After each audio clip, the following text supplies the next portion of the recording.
ਸ਼ੁਰੂਆਤ ਕਰੀਏ ਵਿਧਾਨ ਸਭਾ ਤੋਂ। ਆਮ ਹੀ ਆਪਾਂ ਇਹ ਚਰਚਾ ਕਰਦੇ ਹਾਂ ਕਿ ਵਿਧਾਨ ਸਭਾ ਲੋਕਾਂ ਦੇ ਮਸਲਾਤ ਨੂੰ ਹੱਲ ਕਰਨ ਦੇ ਲਈ ਹੁੰਦੀ ਹੈ। ਵਿਧਾਨ ਸਭਾ ਦੇ ਵਿੱਚ ਲੋਕਾਂ ਦੇ ਮਸਲੇ ਵਿਚਾਰੇ ਜਾਂਦੇ ਨੇ, ਪਾਲਿਸੀਆਂ ਘੜੀਆਂ ਜਾਂਦੀਆਂ ਨੇ ਤੇ ਸਰਕਾਰਾਂ ਫਿਰ ਉਹਨਾਂ ਦਾ ਹੱਲ ਕਰਦੀਆਂ ਨੇ। ਜਿੱਥੇ ਲੱਗਦਾ ਕਿ ਸਰਕਾਰ ਵੋਟ ਬੈਂਕ ਦੀ ਰਾਜਨੀਤੀ ਕਰਦੀ ਹੈ ਜਾਂ ਇਹ ਪਾਲਿਸੀ ਲੋਕ ਹਿੱਤ ਦੇ ਵਿੱਚ ਨਹੀਂ, ਤਾਂ ਵਿਰੋਧੀ ਧਿਰਾਂ ਉਹਦਾ ਵਿਰੋਧ ਕਰਦੀਆਂ ਨੇ। ਪਰ ਜੇ ਪੰਜਾਬ ਦੀ ਵਿਧਾਨ ਸਭਾ, ਵੈਸੇ ਤਾਂ ਸਾਰੇ ਦੇਸ਼ ਦੀਆਂ ਵਿਧਾਨ ਸਭਾ ਲੋਕ ਸਭਾ ਇੱਕੋ ਹੀ ਗੱਲ ਹੈ, ਜਿੱਥੋਂ ਦੀ ਮਰਜ਼ੀ ਰਾਜ ਸਭਾ ਦੇ ਵਿੱਚ ਤੁਸੀਂ ਕਾਰਵਾਈ ਚੱਕ ਲਓ। ਪਰ ਜੇ ਪੰਜਾਬ ਦੀ ਵਿਧਾਨ ਸਭਾ ਜਿਹੜੀ ਹੁਣ ਚੱਲ ਰਹੀ ਹੈ, ਉਹਦੀ ਜੇ ਗੱਲ ਕਰੀਏ ਤਾਂ ਉੱਥੇ ਕਹਿੰਦੇ ਬੰਦੇ ਕੁੱਕੜਾਂ ਵਾਂਗੂ ਲੜੇ ਆ। ਬਿਲਕੁਲ ਪ੍ਰਵੀਨ ਜੀ, ਪੰਜਾਬ ਦੀ ਵਿਧਾਨ ਸਭਾ ਦੇ ਹਵਾਲਿਆਂ ਜੇਕਰ ਆਪਾਂ ਗੱਲ ਕਰੀਏ ਤਾਂ ਇਸ ਤੋਂ ਪਹਿਲਾਂ ਵੀ ਤਕਰਾਰ ਹੁੰਦੀ ਰਹੀ ਹੈ, ਬਹਿਸ ਹੁੰਦੀ ਰਹੀ ਹੈ, ਤਿੱਖੀ ਨੁਕਤਾਚੀਨੀ ਹੁੰਦੀ ਰਹੀ ਹੈ ਨਾ। ਕਈ ਵਾਰ ਮਰਿਆਦਾ ਵੀ ਭੰਗ ਹੁੰਦੀ ਰਹੀ ਹੈ, ਸ਼ਬਦਾਂ ਦੀ ਚੋਣ ਨੂੰ ਲੈ ਕੇ ਵੀ ਸਵਾਲ ਹੁੰਦੇ ਰਹੇ ਨੇ। ਪਰ ਕੱਲ ਜੋ ਨਜ਼ਾਰਾ ਸੀਗਾ ਉਹ ਇੱਕ ਵੱਖਰੇ ਤਰ੍ਹਾਂ ਦਾ ਮਤਲਬ ਪੰਜਾਬ ਦੀ ਵਿਧਾਨ ਸਭਾ 'ਚ ਦ੍ਰਿਸ਼ ਦੇਖਣ ਨੂੰ ਮਿਲਿਆ ਕਿ ਅਸੀਂ ਜਿਹੜੇ ਆਪਣੇ ਚੁਣੇ ਹੋਏ ਨੁਮਾਇੰਦੇ, ਆਪਣੇ MLA ਜਿਹੜੇ ਸਾਨੂੰ ਲੱਗਦਾ ਕਿ ਲੈ ਵੀ ਇਹ ਕਮਾਲ ਦੇ ਇਨਸਾਨ ਸਾਬਤ ਹੋਣਗੇ, ਉਹ ਜਾ ਕੇ ਉੱਥੇ ਪੰਜਾਬ ਦੇ ਕਾਨੂੰਨ ਘਾੜੇ ਬਣਨਗੇ, ਉਹ ਪੰਜਾਬ ਦੇ ਮਸਲੇ ਹੱਲ ਕਰਨ ਲਈ ਕੋਈ ਗੱਲ ਕਰਨਗੇ, ਉਹ ਪੰਜਾਬ ਨੂੰ ਆਰਥਿਕ ਮਜ਼ਬੂਤੀ ਦੇਣ ਦੀ ਗੱਲ ਕਰਨਗੇ, ਪੰਜਾਬ ਦੀ ਕਿਸਾਨੀ ਜਵਾਨੀ ਨੂੰ ਸੰਭਾਲਣ ਦਾ ਕੋਈ ਗੱਲ ਕਰਨਗੇ, ਜਾਂ ਉਹ ਪੰਜਾਬ ਦੇ ਲਈ ਕੋਈ ਨਵੀਆਂ ਯੋਜਨਾਵਾਂ ਲੈ ਕੇ ਆਉਣਗੇ, ਆਪੋ ਆਪਣੇ ਹਲਕਿਆਂ ਦੇ ਵਿੱਚ ਕੀ ਹੋ ਸਕਦਾ ਉਹਦੇ ਤੇ ਚਰਚਾ ਕਰਨਗੇ। ਪਰ ਉਹਦੇ ਬਜਾਏ ਉਹ ਤਾਂ ਕੱਲ ਕੁੱਕੜਾਂ ਵਾਂਗ ਲੜ ਰਹੇ ਸੀ। ਜੋ ਦ੍ਰਿਸ਼ ਕੱਲ ਦੇਖਣ ਨੂੰ ਮਿਲਿਆ, ਸੱਤਾਧਾਰੀ ਧਿਰ ਤੋਂ ਲੈ ਕੇ ਵਿਰੋਧੀ ਧਿਰ ਤੱਕ ਤੂੰ ਮੈਂ ਤਕਰਾਰ, ਬਹਿਸਬਾਜ਼ੀ, ਉਹਦੇ ਵਿੱਚ ਨਾ ਕਿਤੇ ਦਲੀਲ ਸੀ, ਨਾ ਕਿਤੇ ਅੰਕੜੇ ਸੀ, ਨਾ ਕਿਤੇ ਤੱਥ ਸੀ, ਨਾ ਕਿਤੇ ਕੋਈ ਸੰਵਿਧਾਨ ਦਾ ਪੱਖ ਸੀ। ਸੋ ਉਹ ਮੈਨੂੰ ਸਮਝ ਨਹੀਂ ਆਇਆ ਕਿ ਇਹ ਚੁਣੇ ਹੋਏ ਨੁਮਾਇੰਦਿਆਂ ਦਾ ਇਹੋ ਜਿਹਾ ਵਤੀਰਾ ਹੋਣਾ ਚਾਹੀਦਾ। ਪ੍ਰਵੀਨ ਜੀ, ਕੱਲ ਕੋਈ ਨਾ ਤਾਂ ਰੋਸ਼ ਰੈਲੀ ਸੀ, ਉਹ ਨਾ ਕੋਈ ਉਹ ਧਰਨਾ ਮੁਜ਼ਾਹਰਾ ਸੀ, ਨਾ ਤੁਹਾਡੀ ਪਾਰਟੀ ਦਾ ਕੋਈ ਪ੍ਰਚਾਰ ਦਾ ਪ੍ਰੋਗਰਾਮ ਸੀ। ਤੁਸੀਂ ਪੰਜਾਬ ਦੀ ਵਿਧਾਨ ਸਭਾ 'ਚ ਖੜੇ ਹੋ। ਹਾਂ ਬਿਲਕੁਲ। ਉਸ ਸਥਾਨ ਦਾ ਜੇ ਰੁਤਬਾ ਵੀ ਤੁਸੀਂ ਨਹੀਂ ਬਰਕਰਾਰ ਰੱਖ ਸਕਦੇ, ਫਿਰ ਹੱਦ ਦਰਜੇ ਦੀ ਹੈ। ਨਵੇਂ ਤਾਂ ਨਵੇਂ, ਪੁਰਾਣਿਆਂ ਤੋਂ ਸਮਝ ਆਉਣੀ ਚਾਹੀਦੀ ਸੀ ਮਾੜੀ ਮੋਟੀ। ਕਿਸੇ ਨੇ ਕੋਈ ਲਾ ਸ਼ਰਮ ਨਹੀਂ ਰੱਖੀ। ਸੋ ਸਭ ਕੁਛ ਇੱਕੋ ਜਿਹਾ ਸੀ। ਜਿਹੋ ਜਿਹਾ ਉੱਥੇ ਕੱਲ ਵਰਤਾਰਾ ਵਾਪਰਿਆ, ਬੇਸ਼ੱਕ ਮੁੱਦਾ ਕਹਿੰਦੇ ਜੀ ਪੰਜਾਬ ਦੇ ਅਮਨ ਕਾਨੂੰਨ ਦਾ, ਮੁੱਦਾ ਪੰਜਾਬ ਦੇ ਭ੍ਰਸ਼ਟਾਚਾਰ ਦਾ, ਤੇ ਫਿਰ ਕਹਿੰਦੇ ਜੀ ਸਾਰੇ ਫੜੇ ਜਾਣਗੇ, ਕਿਸੇ ਨੂੰ ਨਹੀਂ ਬਖਸ਼ਾਂਗੇ, ਹੈਨਾ। ਜਦੋਂ ਇਸ ਹਵਾਲੇ ਨਾਲ ਚਰਚਾ ਸ਼ੁਰੂ ਹੋਈ, ਅਸਲ ਦੇ ਵਿੱਚ ਹੋਇਆ ਕੀ ਕਿ ਪ੍ਰਤਾਪ ਸਿੰਘ ਬਾਜਵਾ ਜਿਹੜੇ ਵਿਰੋਧੀ ਧਿਰ ਦੇ ਲੀਡਰ ਨੇ, ਉਹਨਾਂ ਨੇ ਰਾਘਵ ਚੱਡਾ ਦੇ ਹਵਾਲੇ ਨਾਲ ਇੱਕ ਟਿੱਪਣੀ ਕਰਤੀ ਜੀ। ਤੇ ਜਿੱਦਾਂ ਹੀ ਉਹ ਟਿੱਪਣੀ ਕੀਤੀ ਤੇ ਮੁੱਖ ਮੰਤਰੀ ਸਾਹਿਬ ਨੂੰ ਸੱਤੇ ਕੱਪੜੀ ਅੱਗ ਲੱਗ ਗਈ। ਤੇ ਉਹ ਕਹਿੰਦੇ ਜੀ ਖੜੇ ਹੋ, ਕਹਿੰਦੇ ਮੇਰੇ ਕੱਪੜਿਆਂ ਤੇ ਦਾਗ ਤਾਂ ਹੋ ਸਕਦੇ ਨੇ, ਹੈਨਾ, ਪਰ ਮਤਲਬ ਕਿ ਇਹ ਉਹ ਧੱਬੇ ਨਹੀਂ ਗਏ, ਕਹਿੰਦੇ ਠੀਕ ਹੈ, ਕਿ ਜਿਹੜੇ ਮਿਟਣੇ ਨਾ।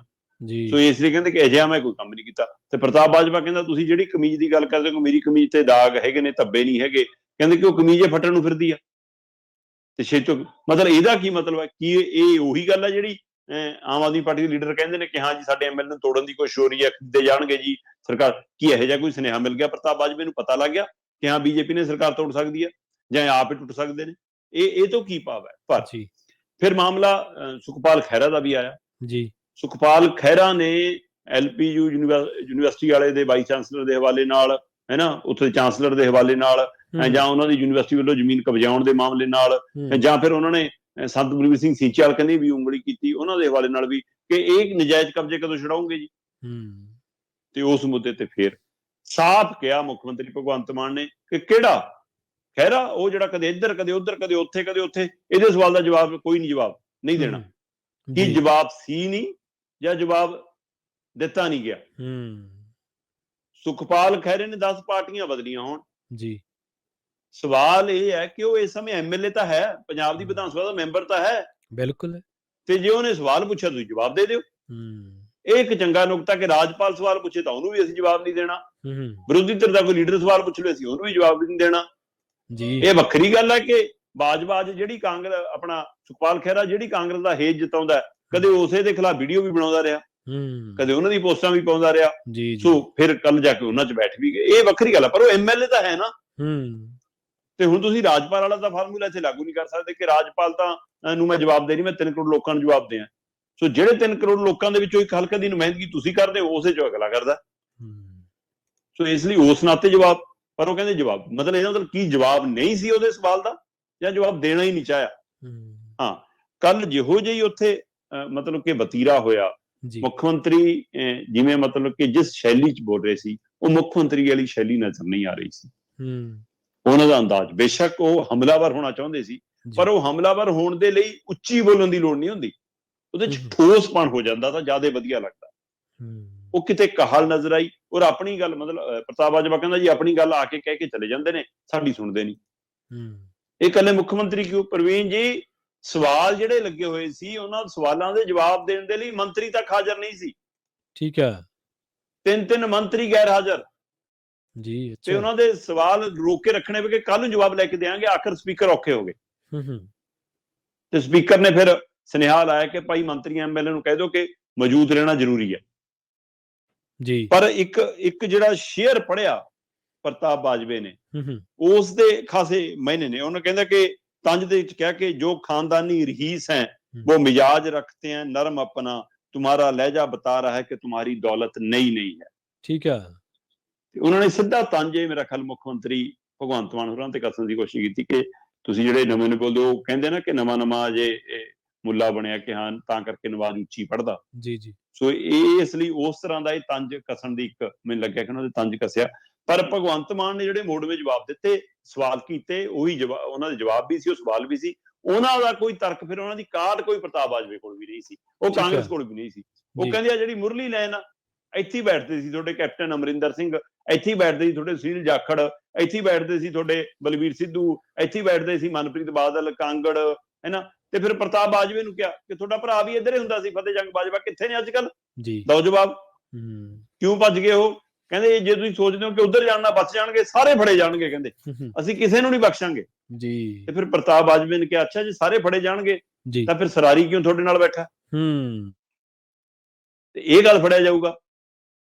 ਵਿਜੇ ਸਿੰਗਲੇ ਵਾਲਾ ਮਾਮਲਾ ਮੁੱਖ ਮੰਤਰੀ ਸਾਹਿਬ ਨੇ ਖੁਦ ਕਿਹਾ ਸੀ ਕਿ ਹਾਂ ਜੀ ਭਾਈ ਮੈਂ ਮੇਰੇ ਕੋਲ ਮੰਨ ਗਿਆ ਕਮਿਸ਼ਨ ਲੈਂਦਾ, ਫਿਰ ਉਹਦੀ ਐਮਐਲਏਸ਼ਿਪ ਵੀ ਬਰਕਰਾਰ, ਉਹ ਕਿਉਂ ਨਹੀਂ ਜੇਲ੍ਹ 'ਚ?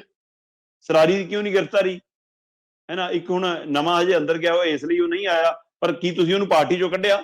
ਕੀ ਤੁਸੀਂ ਸਪੀਕਰ ਨੂੰ ਲਿਖ ਕੇ ਦਿੱਤਾ ਕਿ ਸਾਡੇ ਆ 3 ਐਮਐਲਏ ਇਸ ਮਾਮਲਿਆਂ 'ਚ ਘਿਰੇ ਨੇ ਜੀ, ਇਹਨਾਂ ਦੀ ਮੈਂਬਰਸ਼ਿਪ ਖਾਰਜ ਕਰੋ, ਵਿਧਾਨ ਸਭਾ ਦੀ ਮੈਂਬਰੀ ਖਾਰਜ ਕਰੋ? ਕੀ ਇਹੀ ਜੀ ਪਹਿਲ ਕਦਮੀ ਕੀਤੀ?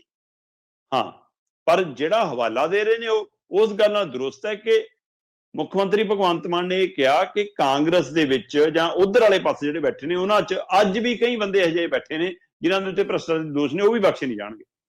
ਠੀਕ ਹੈ। ਜੇਕਰ ਪਿਛਲਿਆਂ ਦੀ ਗੱਲ ਕਰੀਏ ਪ੍ਰਵੀਨ ਜੀ, 4 ਬੰਦੇ ਸਿੱਧੇ ਘਿਰ ਚੁੱਕੇ ਨੇ ਹੁਣ ਤੱਕ, ਭਾਰਤ ਭੂਸ਼ਣ ਆਸ਼ੂ, ਜੀ।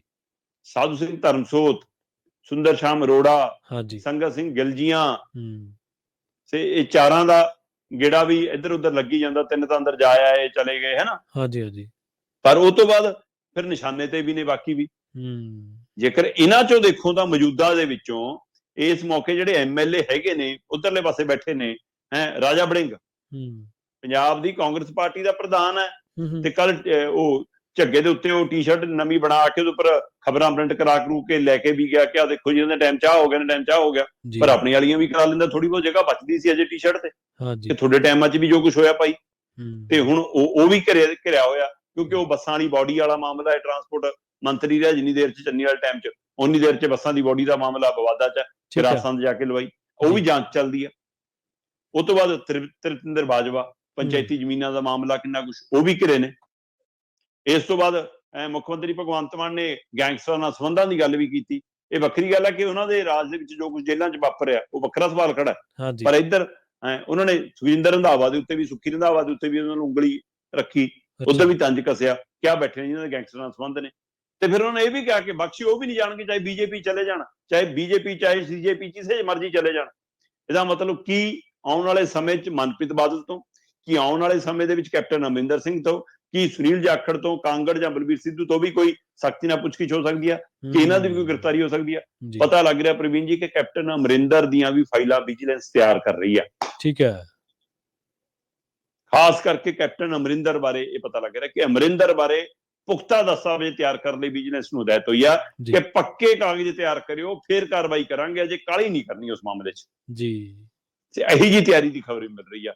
ਪਰ ਕੱਲ ਜੋ ਕੁਝ ਅੰਦਰ ਹੋਇਆ ਉਹ ਤੋਂ ਬਾਅਦ ਆ ਕੇ ਮੀਡੀਆ ਕੋਲ ਜਿਵੇਂ ਕਾਂਗਰਸੀ ਰੋਏ ਜੀ, ਕਿ ਉਹ ਸ਼ਾਇਦ ਆਪਣੇ ਸਮੇਂ ਦੀਆਂ ਜੋ ਚੰਮ ਦੀਆਂ ਚਲਾਈਆਂ, ਹੈ ਨਾ, ਬੇਅੰਤ ਸਿੰਘ ਤੋਂ ਲੈ ਕੇ ਭੱਠਲ, ਬਰਾੜ, ਤੇ ਫਿਰ ਉਹ ਤੋਂ ਬਾਅਦ ਕੈਪਟਨ ਤੋਂ ਲੈ ਕੇ ਚੰਨੀ ਤੱਕ, ਉਹ ਆਪਣਾ ਦੌਰ ਸ਼ਾਇਦ ਭੁੱਲ ਗਏ। ਤੇ ਹੁਣ ਕਹਿੰਦੇ ਜੀ ਸਾਡੇ ਨਾਲ ਧੱਕਾ ਹੁੰਦਾ ਅੰਦਰ। ਕਹਿੰਦੇ ਜੀ ਅਸੀਂ ਤਾਂ ਹੁਣ ਪਤਾ ਨਹੀਂ ਜਾਣਾ ਦੁਬਾਰਾ ਜਾਂ ਨਹੀਂ ਜਾਣਾ ਜੀ, ਸਲਾਹ ਕਰਾਂਗੇ, ਅੰਦਰ ਸਾਡੀ ਬੇਇੱਜ਼ਤੀ ਬਹੁਤ ਹੁੰਦੀ ਆ। ਤੇ ਫਿਰ ਕਹਿੰਦੇ ਜੇ ਸਾਨੂੰ ਕੱਲ ਨੂੰ ਕਿਸੇ ਨੇ ਜੀ ਕੋਈ ਧਮਕੀ ਦੇਤੀ ਜੀ, ਕਿਸੇ ਨੇ ਸਾਨੂੰ ਕੋਈ ਨੁਕਸਾਨ ਪਹੁੰਚਾਤਾ ਜੀ, ਕਿਸੇ ਨੇ ਕੋਈ ਗੱਡੀ ਦੀ ਫੇਟ ਮਾਰਤੀ ਜੀ, ਕਿਸੇ ਨੇ ਗੋਲੀ ਵੀ ਮਾਰਤੀ ਜੀ, ਕੋਈ ਹਮਲਾ ਕਰਤਾ ਜੀ, ਉਹਦੇ ਲਈ ਮੁੱਖ ਮੰਤਰੀ ਤੇ FIR ਕਰਿਓ ਜੀ, ਪਰਚਾ ਉਹਦੇ ਪਰ ਦਰਜ ਕਰਿਓ। ਸੋ ਇਸ ਲਈ ਉਹਨਾਂ ਨੇ ਆਪਣਾ ਰੋਣਾ ਵੀ ਬਹੁਤ ਰੋਇਆ। ਠੀਕ ਹੈ। ਹਾਂ, ਤੇ ਫਿਰ ਜਦੋਂ ਕੁਝ ਨਹੀਂ ਬਣਿਆ ਤਾਂ ਕੇਜਰੀਵਾਲ ਦੀਆਂ ਗਰੰਟੀਆਂ ਵੀ, ਰਾਘਵ ਚੱਡਾ ਦੇ ਸਵਾਲ ਵੀ ਉਹ ਵੀ ਯਾਦ ਕਰਾਏ, 20,000 ਕਰੋੜ ਵਾਲਾ ਵੀ ਹਵਾਲਾ ਦਿੱਤਾ ਕਿ 20,000 ਕਰੋੜ ਰੁਪਇਆ ਕਿੱਥੇ ਗਿਆ, ਜਿਹੜਾ ਆਉਣਾ ਸੀਗਾ ਜੀ ਖਜ਼ਾਨੇ, ਤੁਸੀਂ ਕਹਿੰਦੇ ਸੀ ਕਿ ਮਾਈਨਿੰਗ ਨਾਲ ਆਊਗਾ ਜੀ, ਉਹ ਕਹਿੰਦੇ ਕੋਈ ਨਾ ਬਜਟ ਦਾ ਇੰਤਜ਼ਾਰ ਕਰ ਲਓ, ਬਹੁਤ ਕੁਝ ਆਊਗਾ। ਸੋ ਹੁਣ ਬਜਟ ਵੀ ਦੂਰ ਨਹੀਂ ਹੈ ਪ੍ਰਵੀਨ ਜੀ, ਬਜਟ ਵੀ ਨੇੜੇ ਆਉਣ ਵਾਲਾ। ਤੇ ਇਹ ਸਾਰੇ ਪਹਿਲੂ ਦੇ ਦਰਮਿਆਨ ਹੀ G20 ਸਿਖਰ ਸੰਮੇਲਨ ਦੇ ਮਾਮਲੇ 'ਚ ਵੀ ਸਰਕਾਰ ਘਿਰੀ ਹੋਈ ਨਜ਼ਰ ਆ ਰਹੀ ਹੈ, ਕਿਉਂਕਿ ਜਦੋਂ ਵਿਰੋਧੀ ਧਿਰ ਦੀ ਗੱਲ ਕਰੋਗੇ ਤਾਂ ਉਹਦਾ ਟਵੀਟ ਕਰਤੇ ਸੀ, ਖਹਿਰੇ ਵਰਗਿਆਂ ਦਾ ਟਵੀਟ ਵੀ ਕਰਤੇ ਸੀ ਕਿ G20 ਸੰਮੇਲਨ ਪੰਜਾਬ 'ਚ ਬੈਠਕਾਂ ਰੱਦ ਹੋਣ ਜਾ ਰਹੀਆਂ, ਕਿ ਰੱਦ ਹੋ ਗਈਆਂ ਜੀ, ਇੱਥੇ ਤਾਂ ਹੋਣਾ ਨਹੀਂ। ਭਗਵੰਤ ਮਾਨ ਦੀ ਸੁਣੋਗੇ, ਉਹਨਾਂ ਦੇ ਮੰਤਰੀਆਂ ਦੀ ਸੁਣੋਗੇ, ਉਹਨਾਂ ਦੇ ਰਾਜ ਸਭਾ ਮੈਂਬਰਾਂ ਦੀ ਸੁਣੋਗੇ, ਕਹਿੰਦੇ ਹੋਊਗਾ ਜੀ। ਕੱਲ ਵੀ ਹੋਲੇ ਮਹੱਲੇ ਮੌਕੇ, ਉਹਦੀ ਸ਼ੁਰੂਆਤ ਮੌਕੇ ਤਖਤ ਸ੍ਰੀ ਕੇਸਗੜ੍ਹ ਸਾਹਿਬ ਪਰਿਵਾਰ ਸਮੇਤ ਮੱਥਾ ਟੇਕਣਗੇ, ਉੱਥੇ ਵੀ ਪੱਤਰਕਾਰਾਂ ਨੂੰ ਹੀ ਕਿਹਾ ਕਿ ਹੋਵੇਗਾ ਜੀ। ਅਧਿਕਾਰੀਆਂ ਨੂੰ ਪੁੱਛੋ, ਕਹਿੰਦੇ ਪਤਾ ਨਹੀਂ ਜੀ, ਚਰਚਾ ਚੱਲਦੀ ਹੈ, ਲਿਖਤੀ ਕੁਛ ਨਹੀਂ। ਪਰ ਹਕੀਕਤ ਇਹ ਆ ਪ੍ਰਵੀਨ ਜੀ ਕਿ ਅੰਮ੍ਰਿਤਸਰ ਦੇ DC ਦੇ ਹਵਾਲੇ ਨਾਲ ਇਹ ਜਾਣਕਾਰੀ ਆ ਕਿ ਭਾਈ ਮੁੜ ਸਮੀਖਿਆ ਕੀਤੀ ਜਾ ਰਹੀ ਹੈ BJP ਸਰਕਾਰ ਵੱਲੋਂ ਕਿ ਕੀ G20 ਸਿਖਰ ਸੰਮੇਲਨ ਦੀਆਂ ਬੈਠਕਾਂ ਅੰਮ੍ਰਿਤਸਰ 'ਚ ਕੀਤੀਆਂ ਜਾਣ ਜਾਂ ਨਹੀਂ। ਠੀਕ ਹੈ। ਮੁੜ ਸਮੀਖਿਆ ਦਾ ਮਤਲਬ ਅਜੇ ਵੀ ਪੱਕਾ ਤੈਅ ਨਹੀਂ ਹੈ, ਤਾਂ ਰੱਦ ਹੋ ਵੀ ਸਕਦੀਆਂ ਤੇ ਬੈਠਕਾਂ ਹੋ ਵੀ ਸਕਦੀਆਂ। ਸੋ ਇਸ ਲਈ ਦੋਵਾਂ ਦੇ ਵਿੱਚ ਜੇਕਰ ਅਜਿਹਾ ਕੁਝ ਹੁੰਦਾ ਤਾਂ ਇਹ ਸਰਕਾਰ ਦੀ, ਪੰਜਾਬ ਦੀ ਵੀ ਵੱਡੀ ਕਰਕਰੀ ਹੈ, ਪੰਜਾਬ ਦੀ ਵੱਡੀ ਬਦਨਾਮੀ ਹੈ। ਸੋ ਇੰਟਰਨੈਸ਼ਨਲ ਮੁੱਦਾ ਹੈ, ਇਸੇ ਤੇ ਰਾਜਨੀਤੀ ਕਰਨ ਦੀ ਬਜਾਏ ਪੰਜਾਬ ਦੀਆਂ ਸਿਰ ਧਿਰਾਂ ਨੂੰ ਇਕੱਠੇ ਹੋ ਜਾਣਾ ਚਾਹੀਦਾ। ਪਰ ਜਿਹੜੇ ਇਕੱਠੇ ਹੋਣ ਲਈ ਵਿਧਾਨ ਸਭਾ ਤਾਂ ਉੱਥੇ ਨਹੀਂ ਇਕੱਠੇ ਹੁੰਦੇ, ਉੱਥੇ ਚਰਚਾ ਕਰਨ ਦੀ ਬਜਾਏ, ਵਿਚਾਰਾਂ ਕਰਨ ਦੀ ਬਜਾਏ, ਇੱਕ ਦੂਜੇ ਨਾਲ ਸੰਵਾਦ ਕਰਨ ਦੀ ਬਜਾਏ ਇਹ ਤਾਂ ਕੁੱਕੜਾਂ ਵਾਂਗ ਲੜਦੇ ਨੇ। ਇਹ ਫਿਰ ਨੁਮਾਇੰਦੇ ਨੇ, ਇਹ MLA ਨੇ, ਬੰਦੇ ਨੇ। ਹੁਣ ਰੱਬ ਭਲੀ ਕਰੇ ਕਿ ਪੰਜਾਬ ਦੇ ਕੁਝ ਕਰ ਗੁਜ਼ਰਨ, ਲੜਾਈ ਚੋਂ ਉੱਪਰ ਉੱਠਣ। ਜੀ ਬਿਲਕੁਲ। ਤੇ